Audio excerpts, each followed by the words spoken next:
바울이 밀레도에서 사람을 에베소로 보내어 교회 장로들을 청하니 오매 그들에게 말하되 아시아에 들어온 첫날부터 지금까지 내가 항상 여러분 가운데서 어떻게 행하였는지를 여러분도 아는 바니 곧 모든 겸손과 눈물이며 유대인의 간계로 말미암아 당한 시험을 참고 주를 섬긴 것과 유익한 것은 무엇이든지 공중 앞에서나 각 집에서나 꺼리낌이 없이 여러분에게 전하여 가르치고 유대인과 헬라인들에게 하나님께 대한 회개와 우리 주 예수 그리스도께 대한 믿음을 증언한 것이라.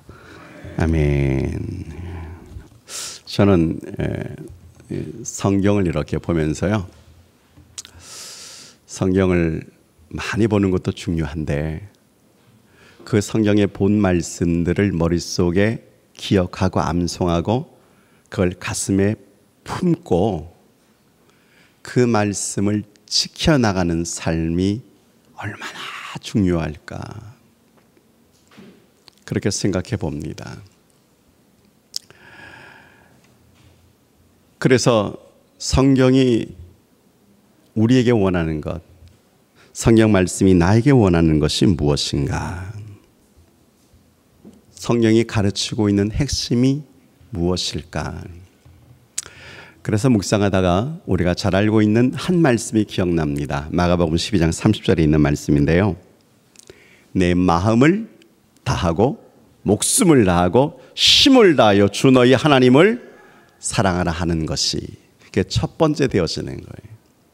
그리고 31절에 보니까 내 이웃을 내 자신처럼 사랑하라, 이것이 선자여 율법이니라.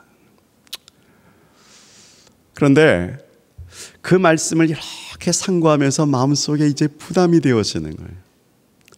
정말 내 마음을 다 해서 한 사람을 뜨겁게 사랑하고 성품을 다 해서 한 분을 정말로 존중히 여기고 목숨까지 바쳐서라도 생명까지 아까워할 만큼 그렇게 주님을 바라보신 분이 있을까요?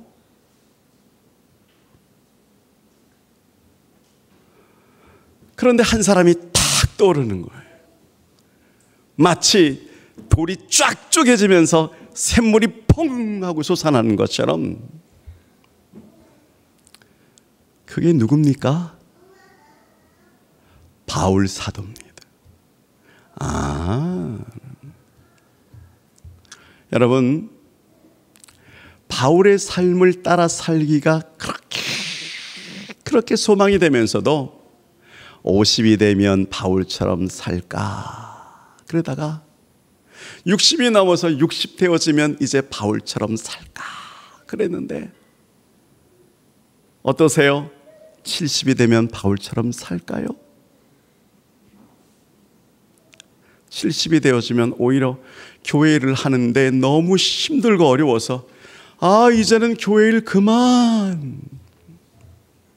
하나님께서 아브라함을 부르실 때가 몇 살인 줄 아세요? 75살에 하나님께서 아브라함을 부르셨습니다. 하나님께서 모세를 부르실 때 몇 살인 줄 아세요? 나이 80 먹었을 때 하나님께서 모세를 부르셨습니다. 80도 안 돼가지고 이제는 다 사는 것 같고 이제는 주의 일이라면 아예 뒷전으로 생각하십니까? 그래서 특별히 이 바울을 이렇게 보는 거예요. 바울. 오늘 20장에 바울에 대한 자신의 간증이 기록되어져 있어요. 여러분, 지금까지 신앙생활 하시면서 가장 친한 분에게 아니면 나의 정말 이 교회 그 짝에게 나의 간증을 이렇게 진솔하게 해보신 적이 있으세요? 내 사랑하는 아내에게, 남편에게, 우리 식구에게 내 간증을 해보신 적이 있어요? 내 바울은 가는 곳곳마다 얘기하면 자기의 간증이었습니다. 심지어는 아들 디모데에게도, 물론 자기가 직접 낳은 아들은 아니지만 가슴으로 낳은 아들 디모데에게 아버지가 항상 자녀에게 말을 할 때는 내가 너만 할 때는 내가 소시적에는 야 내가 내복도 안 입고 살았고 공부는 뭐 이렇게 막 말을 하는데요. 바울은 아들 같은 그 디모데에게 내가 회방자였다. 나 전에는 핍박자였다. 나 전에는 죄인의 개수였다. 깡패 중에 내가 두목이었다. 그런 것을 눈물을 흘리면서 자식 같은 그러한 동료에게 말할 수 있는 그 고백. 오늘 사도행전 20장을 보니까 바울이 지금 그 고백을 지금 얘기하고 있는 거예요. 여러분 어떤 고백입니까? 17절을 봅니다. 바울이 밀레도에 있는 사람을 어디로 보냈어요? 에베소로 보내어 교회 장로님들을 다 청했어요. 청하기 때문에 10절에 보니까 오셨어요. 그들에게 말합니다. 아시아에 들어온 첫날부터 지금까지 내가 항상 여러분 가운데서 어떻게 행하였는지를 여러분도 아는 바니 지금까지의 삶을 고백합니다. 19절에 곧 모든 겸손 그리고 모든 눈물 그리고 유대인의 관계로 말미암아 당한 시험을 참고 주를 섬긴 것과 20절과 21절도요. 이것도 바울 자신의 간증이에요. 특별히 눈에 탁 띄는 것이 뭐냐고 하면은 눈물 그리고 시험당한 것을 참고 오늘 보면 19절에 보면 모든 겸손과 눈물이며 유대인의 관계로 말미암아 당한 시험을 참고 유대인의 관계 무슨 말인가 하고 보니까 모함이에요. 그러지는 않았어요.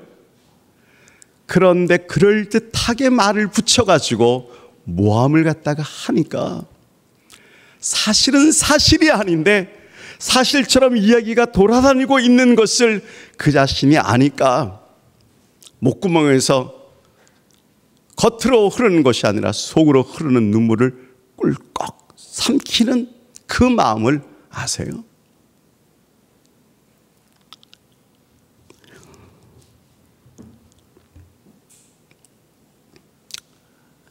만약에 저 같으면 누구야? 누가 그런 말을 했어? 출처자가 누구야? 또 아니면 내가 그랬어? 그리고 마지막에 이런 더러운 내가 없으면 되지. 내가 그만두면 되지. 그리고 자기의 하고 싶은 일, 행동으로 할 사람 얼마든지 있잖아요. 그런데 그런 사람이 누군가 하고 봅니다. 여러분 오늘 우리가 예수 믿는 것을 참 기뻐하고 좋아하고 막 환영해 주는 사람이 우리 주위에 있나요? 오늘 우리가 이렇게 와서 예배 드리려고 하면 거기는 왜 가냐부터 시작을 해가지고 가서 뭐 하려고? 시간이 아깝지 않냐고. 차라리 도와주면 좋은데 도와주기는커녕 방해 놓는 사람, 눈을 기는 사람, 어떤 사람은 막 씹는 사람, 그렇게 믿어가지고 그 모양 그 꼴이니 내가 더 원하지도 않는데 계속해서 그 길을 걷겠냐고 우리에게 그렇게 말할 때가 있어요. 여러분 어떤 사람이 방해해요? 어떤 사람이 원망해요? 바울의 경우를 이렇게 보면 유대인이었어요. 바울의 경우를 이렇게 보면 누구였어요? 이방인이었나요? 이방 족속들이 우상을 섬기는 자들이었어요? 아니에요. 같은 유대인, 같은 동족들, 피가 같은 사람들이 바울의 마음을 아프게 만드는 거예요. 오늘 우리가 신앙생활을 열심히 하려고 하면 방해하는 사람들이 누굽니까? 저 교회당 밖에 있는 분입니까? 절에 다니는 사람? 무당이 우리를 원망하고 저주하나요?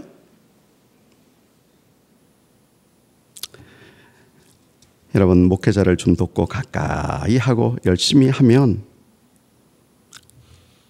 말도 안 되는 말을 가지고 마음의 상처를 갖다가 안겨주는 사람은 도대체 멀리 있는 사람입니까? 가까이 있는 사람입니까?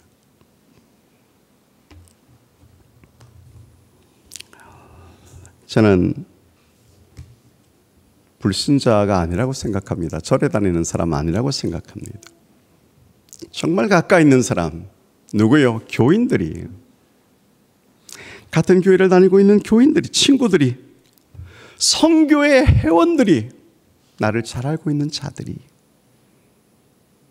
내 믿음 좀 잘하는 거, 내가 하나님 앞에서 엎드리고 눈물 한 방울 떨어뜨리면, 그러면 김 집사가 그냥 김세게 맞는다 그러고 그냥 이 집사 이빨 팍팍 갈면서 쳐다보고, 박 집사는 옆에서 바가지 팍팍 긁고, 황 집사는 참 황당하게 만들고, 예. 하필이면 황 집사가 또 거기 있어가지고, 예. 없는 집사가 표 집사는 또 표독스럽게 눈을 떠 그냥 쳐다보고. 여러분, 참 가까이 있는 사람들이 마음을 아프게 만들고 있는 거예요. 그런데 이런 사람이 바울에게도 있었다면, 저에게도 있었다면 여러분들에게 왜 없었겠습니까? 그래서 나에게 막 상처를 막 주고 있습니다. 그 상처가 너무너무 힘들 때가 있어요. 근데 여러분, 정말 신앙생활하면서 나는 지금까지도 한 번도 상처를 받지를 않았어. 그러면 두 가지 원인이에요. 하나는 그 사람이 정말 가족이든지, 그래서 이해하고 또 용기 주고, 아니면 여러분들이 그만큼 주의 일을 하지를 않았던 거예요. 그냥 왔다가 예배 드리고 누가 잡기도 전에 샥, 나는 그걸 원하는 거예요. 왜? 나 같이 있으면 내가 상처받게 안 되는데. 그러니까 내가 제일 좋은 방법은 뭐예요? 하나님은 나에게 상처를 주지 않지만 사람이 나에게 상처를 주는데 가장 가까운 사람이 나에게 상처를 주니 나는 관계를 멀리할 수밖에 없어. 그러나 바울 보세요. 그 상처가 비수가 되어서 자기의 심장을 겨누고 있어도, 그것이 화살처럼 자기의 심장을 관통해도 눈에서 흐르는 그 눈물로서 하나님 앞에 엎드리는 것 외에는 그들을 바라보지를 않는 거예요. 그게 바울이라고 하는 사람이 가지고 있는 삶이었어요. 또 바울을 보면 겸손, 19절에 언제나 겸손. 우리는 겸손한 사람은 나보다 좀 못한 사람, 못 배운 사람, 덜 가진 사람, 신앙생활의 연륜도 나보다 더 어린 사람. 그러니 당신이 겸손할 수밖에 없지. 겸손하지 않으면 어떡할 거요? 우리는 그런 생각을 하고 그렇게 하는 것이 나에게는 마땅하다고 생각하는데, 여러분, 바울을 한번 딱 뒤집어서 벗겨보면 바울이 어떤 사람이에요? 자랑할 것이 너무너무 많아요. 길리기아 다소 출신이에요. 다소 출신이라는 것은 뭐냐면 무슨 시골 출신이 아니에요. 도시에 있는, 아주 큰 도시에 있는. 사도행전 21장 39절에 그가 다소 출신이라고 막 고백을 해요. 그리고 나 유대인이라고 말을 해요. 나 이방인이 아니고 내가 유대인이야. 거기다가 내가 가말리엘의 문화생이야. 최고의 학문을 배워서 더 이상 배울 것이 없는 그 학문을 가지고 가리키는 자. 그것뿐만 아니에요. 자기 조상의 율법을 따라서 어릴 때부터 엄한 잣대로 지금까지 성장해 나온 나. 거기에다가 장막 짓는 기술을 가지고 있어요. 이건 저는 뭔가 하고 보니까 브루스 길라와 아굴라와 같은 업을 가지고 있다 그랬는데, 브루스 길라와 아굴라 부부가 텐트 메이커였거든요. 근데 이건 무슨 얘기냐고 하면은, 돈을 벌려고 하면 못 버는 분이 아니에요. 이 당시에는 귀족 같은 분들이 이런 일을 했었어요. 바울이 나 그 직업을 나도 할 수 있다, 그렇게 말했던 사람입니다. 더군다나 놀라운 사실은, 내가 누군지 아니? 사도행전 22장 25절에 보니까 이렇게 말을 해요. 너희가 나의 죄를 묻지도 않고 채찍질을 하느냐? 나는 유대인이다. 아, 유대인? 아까 유대인 말했잖아요. 그 정도가 아니야. 내가 누군지 알아? 내가 로마의 시민권을 가지고 있는데 나는 돈 주고 산 것도 아니야. 내가 태어날 때부터 로마의 시민이었어요. 여기서 다 뒤집어집니다. 당시 로마는요, 수명이 있으면 19명이 평민과 종이에요. 노예예요. 그런데 그 시민권을 태어날 때부터 가지고 있는 바울, 영적으로도 자랑할 것이 얼마나 많이 있습니까? 우리는 기도하다가 천사의 방문만 받으면, 오늘 기도하다가 이것이 내 입에서 막 터져 나오려 그러는데, 바울은 자기가 본 그 환상을 자기가 본 것처럼 말하지도 않았고, 셋째 하늘 3층선에 올라가서 그 천국의 가장 깊은 곳을, 그 비밀을 다 본 것을 다른 사람이 본 것처럼 그렇게 말을 할 줄 아는, 육적으로도 낮아지면서 영적으로도 교만하지 않는 사람, 그 사람이 바로 바울이에요.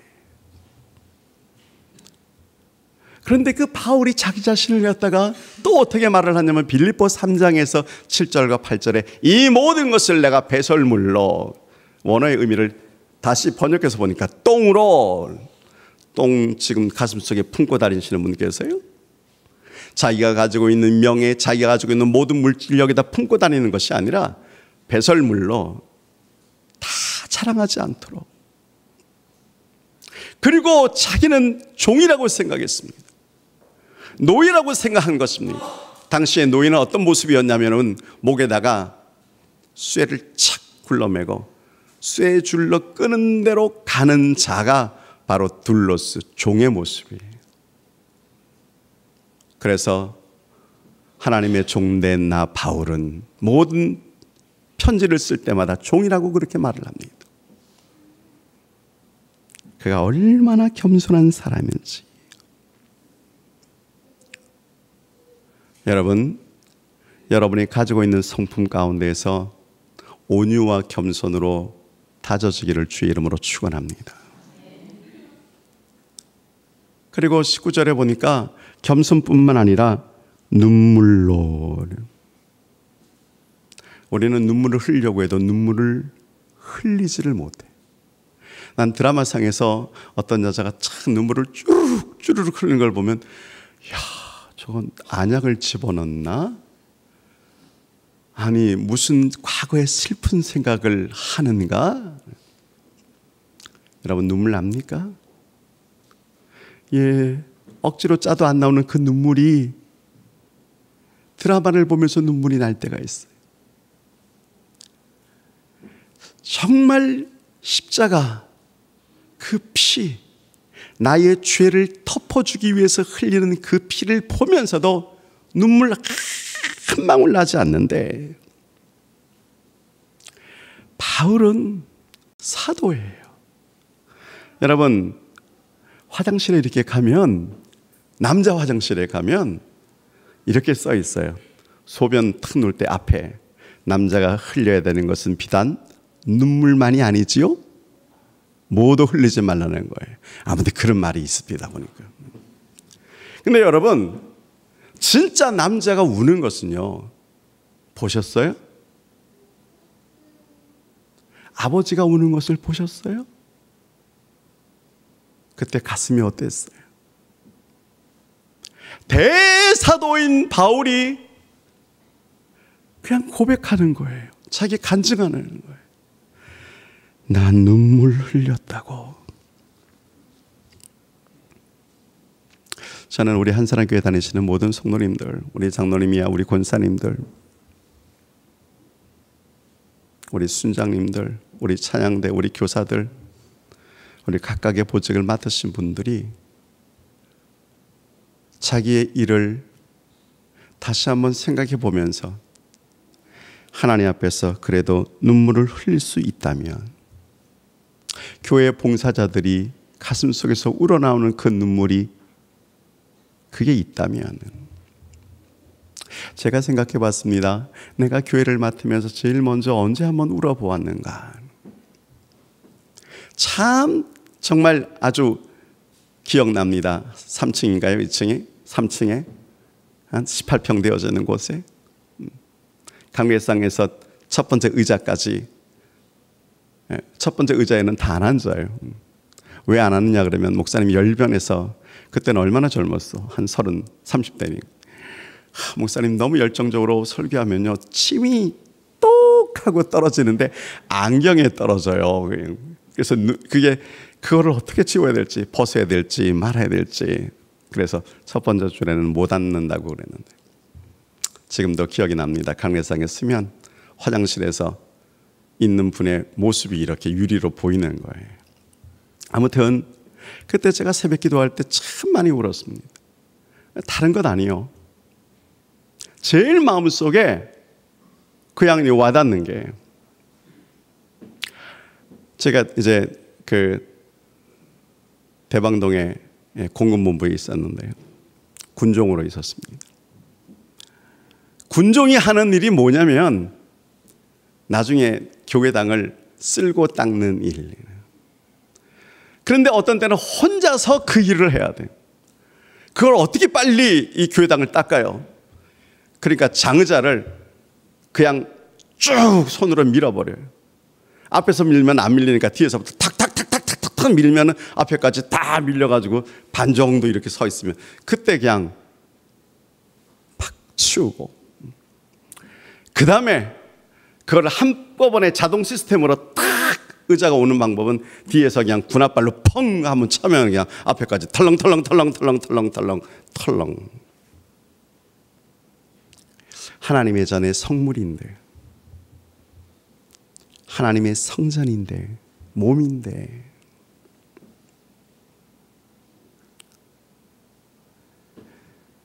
외부에서 막 그냥 전도하라고 성경책도 무지무지하게 박스로 들어오지만 전도지가 얼마나 많이 들어오는지. 군종이 하는 일이 그 혼자서 몇 명이서 그 전 대원들을 어떻게 합니까? 그래서 일본은 돌렸지만 나머지는 쌓아놓고, 그 전도지 박스로 또 쌓아놓고, 그 작은 창고에 쌓아놓다가 한쪽이 그냥 와르르 무너져 버리면 밑에서 그냥 그 전도지들이 다 떨어져 가지고 있는. 다음에 또 물건이 오면 그 전도지를 군홧발로 밟으면서 그 위에다가 쌓아놓았던 그 기억이 나요. 개척하면서요, 전도지 한 장이 얼마나 귀한지, 그거 하나 만드는데 또 돈은 얼마나 많이 들어가는지, 그때 나오는 눈물이, 그때 나오는 콧물이, 개척한답시고 시작한 것이 하나님 잘못했습니다, 용서하여 주시옵소서. 저는 교회 본당 쓸거나 닦는 분들 보면 나보다 몇 배는 난 분들이라고 생각합니다. 사람 앞에서 하는 것이 아니라고 생각합니다. 주의 몸된 교회를 쓸고 닦는 것입니다. 청소하는 것입니다. 한번 해보셨습니까? 관심 가지셨습니까? 앉아있는 자리도 그냥 앉아있는 것이 아니고 누가 다 준비해서 일일이 다 치워놓은 것을 지금 우리가 앉아있는 것입니다. 오늘 봉사자들에게 눈물이 있나요? 저는 성경 보면서 구약에 있는 종들도 다 눈물이, 이사야도 예레미야도 에스겔, 다니엘, 말할 것도 없이, 신약의 바울뿐만 아니라 예수 그리스도까지 이곳에 와서 마지막에 눈물로 누구를 위한 눈물이었나요? 한숨과 낙심과 그리고 남들이 알아주지 않는 그 고통의 눈물이었나요? 아니, 자신을 위한 눈물이 아니었어요. 민족을 향한 눈물이었고 전도하기 위해서, 봉사하기 위해서. 사랑하는 우리 안사랑의 성도님들, 봉사하다가 눈물 많이 흘리시기를 축원합니다. 전도하다가 많은 눈물 흘리시기를 주의 이름으로 축원합니다. 바울의 그 고백이에요. 그다음에 18절에 오늘 말씀드리고 싶은 것이 바로 이것인데, 첫날부터 지금까지. 처음에는 잘할 수 있어요. 중간에도 잘할 수 있어요. 잠깐 잘하는 거 얼마든지 할 수 있어요. 그러나 계속해서 끝까지 잘할 수 있을까? 첫날부터 지금까지. 그래요. 이제까지의 삶도 감사합니다만 앞으로의 삶이 더 중요하고 더 감사한 거예요. 지금까지의 가정생활, 부부생활, 일가 친척들, 지금까지 살아온 것도 중요합니다. 직장의 생활에서 상사와의 관계 속에서 지금까지의 모든 관계도 참 중요합니다. 교회 안에서 크고 작은 일들이 있지만 그러나 섬기고 봉사하면서 예배에 참석하는 그러한 일들, 지금까지 일들 참 감사하고 고맙습니다.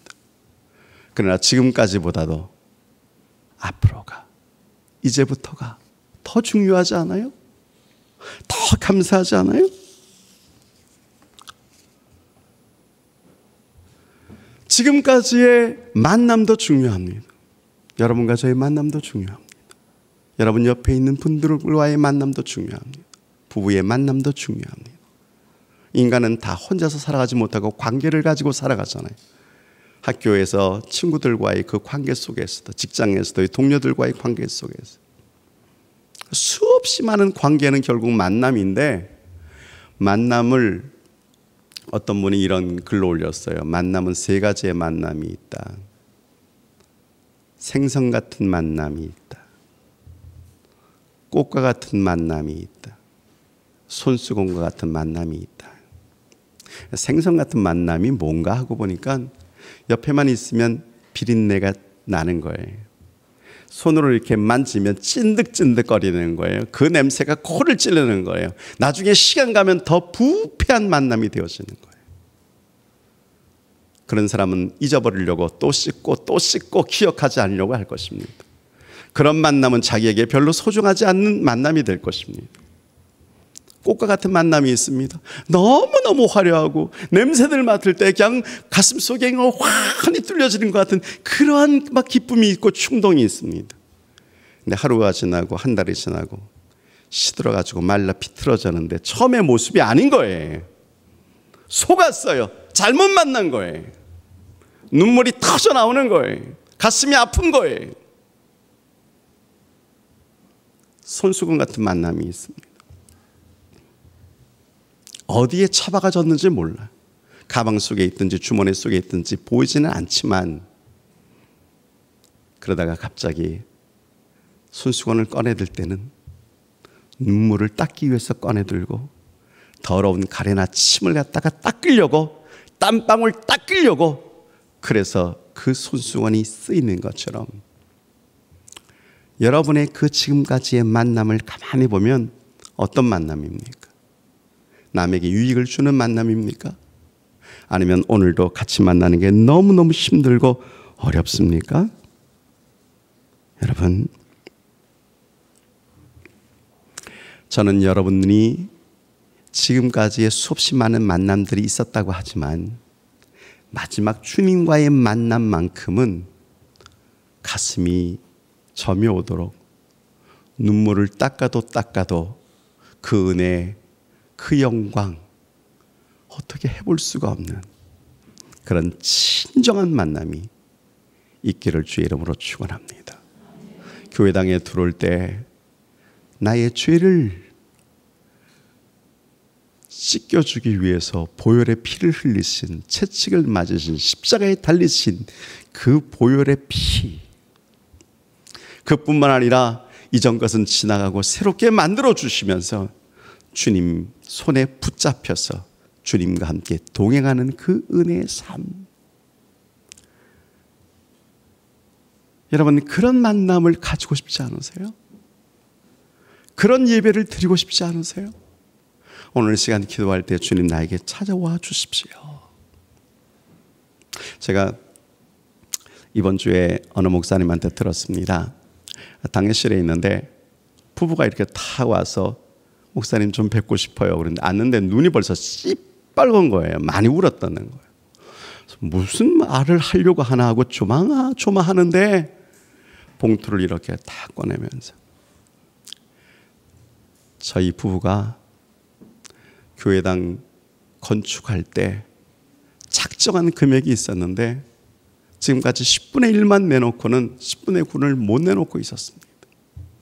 기도할 때마다 마음이 아프고 하나님 앞에서 너무너무 죄송스럽고 그래서 준비하다가 지금 다 되어서 이렇게 가지고 왔습니다.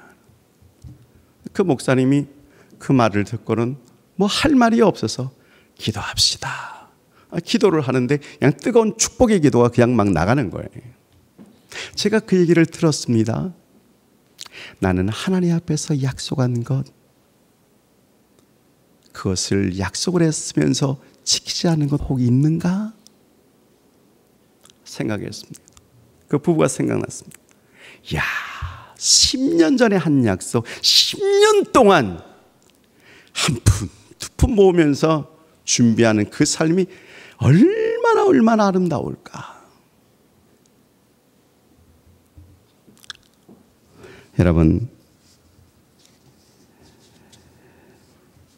여러분은 작정한 것을 잘 지키고 있나요? 여러분들은 부부와의 약속을 지금도 잘 지키고 있습니까?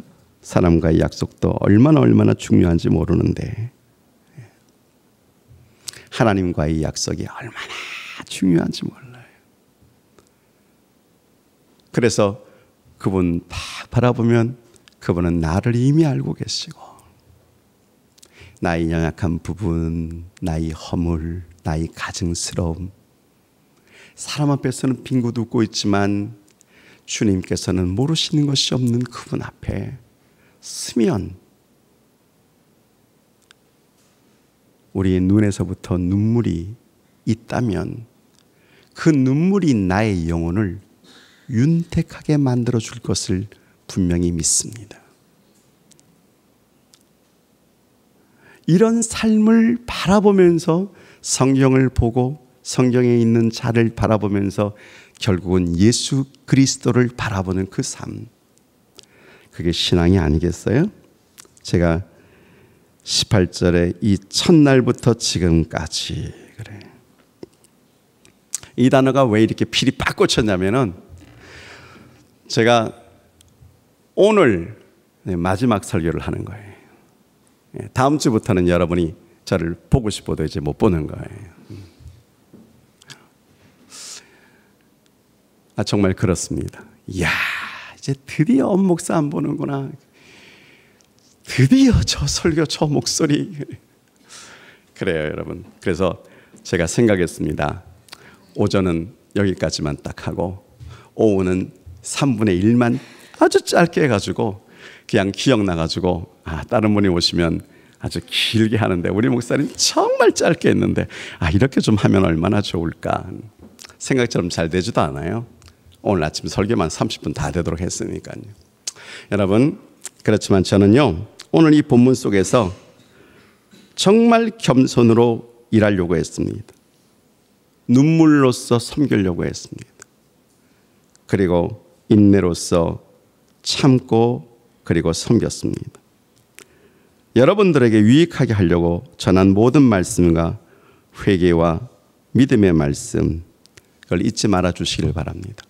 이 말씀이 진실한 교훈이었다고 생각이 되어지면 기억하시고 행해 주시기를 바랍니다.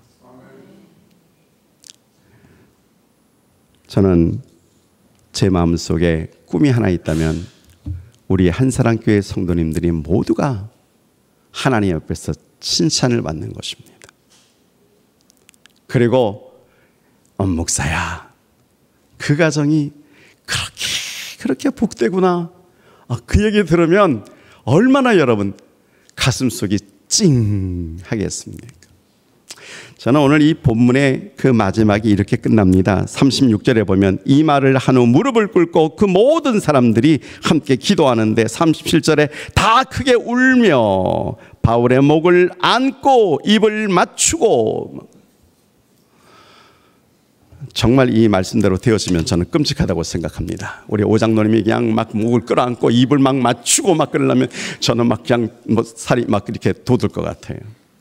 그러나 여러분, 이 본문 보면서 밀레도에 있는 바로 거기잖아요. 지금 거기서 에베소 교회 장로들을 초청하는 거예요. 밀레도에서 에베소까지 30-40km가 넘어요.